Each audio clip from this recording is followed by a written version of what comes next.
don't know, Mr. Fitton?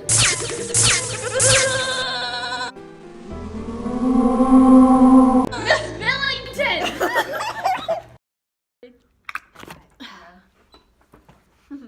Okay, we're going to be talking about Philip Zimbardo's TED Talk called The Psychology of Evil compared to the 7-5. The 7-5. So the first point is 15 volts from Philip and Zimbardo.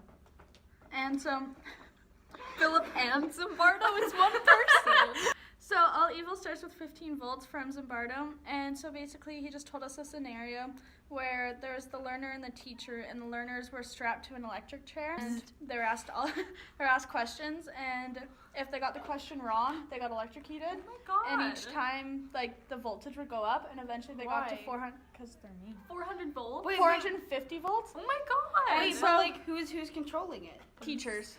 Well, what type of school were they in? Okay, so obviously we're not explaining this clearly because if she thinks it's like an actual public school, that's like I think it's like a Catholic school, you know? But eventually, like, the more questions they got wrong, like, the higher the voltage got, and they got to 450 volts. And most of the teachers hesitated before they pushed it, but once they were reassured that, like, none of the fault would be on them, then they had no problem pushing it. And that compares to, like, so in the movie, The 7-5, the documentary, Kenny, he's one of, like, the main characters. And so Michael, there was, like, a robbery in the house, and the daughter and, like, mom were really concerned that their money was stolen.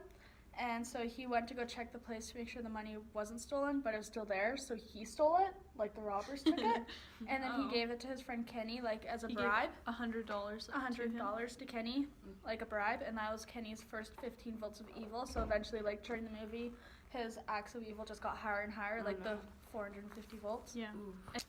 What do you guys think about that? That sucks. Okay, the next point is the bad barrel thing. Let me explain. So, let me organize my thoughts in my head. So, the quote he used is, people ask who are the bad apples? Well, that's a bad question. You have to rephrase it and ask who is responsible. Hence, the bad barrel. The bad barrel makers. The bad barrel.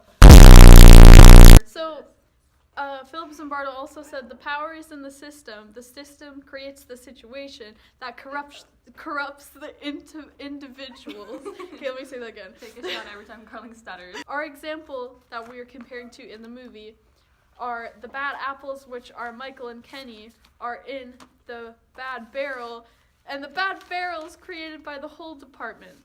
And how do they create that, you may ask? They create the bad barrel by no one like takes the integrity training seriously. Michael, I think, said that, or he said no one takes the training seriously when they have integrity training, so that leads to like a lack of honor and honesty in just their work in general. And I searched it up, and the salary of like police officers back in the day, it said it was like in the 80s, it was like $31,000 a year. So they might have like not had enough money to get by. Not that that's necessarily the department's fault. I might cut that part out. So our third point is the Lucifer effect, and basically what the Lucifer effect is, it's your choice to be either kind or cruel, caring or indifferent, and overall your choices are what makes you a hero or a villain. And basically we thought this was like the entire movie because, what's his name, Dodd? Michael Dodd? Dowd? Michael Michael Dad. Michael Dowd and Kenny, it was their decisions that dug them like deeper and deeper into the hole like of evil, and they just kind of kept getting worse and worse, and oh god, I don't know what I'm saying. It's okay, I get like that all the time. And with the Lucifer effect, basically how this came was when God, like Lucifer originally was God's like favorite angel, and he did something like so unspeakable that God had to damn him, and he had to like suffer from his consequences for the rest of his life. And this kind of is what Kenny and Michael's like Dad's decision. Now they have to suffer. So basically Michael and Kenny's choices made them villains and not heroes because they chose to be cruel. Mm-hmm. Yeah, Michael chose to be cruel. Michael chose to be cool. He kind of dragged Kenny down with him. It kind of comes in with the 7 like steps process. What is it called? 7. The 7 social processes that lead to the slippery slope of evil. And like Kenny, dehumanization of others. He did that. Yeah, he dehumanized people.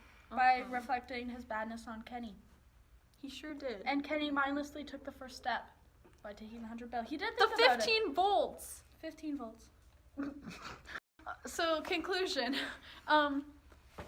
Philip Zimbardo would not be too happy with those. Can you please turn my chair forward? Philip Zimbardo would not be too happy with Michael and Kenny. Let me tell you, because they are being no good. Maybe everyone is a bad apple maker. Then at the end, can I be like, thank you for coming to my TED Talk. Thank you for coming to my TED Talk.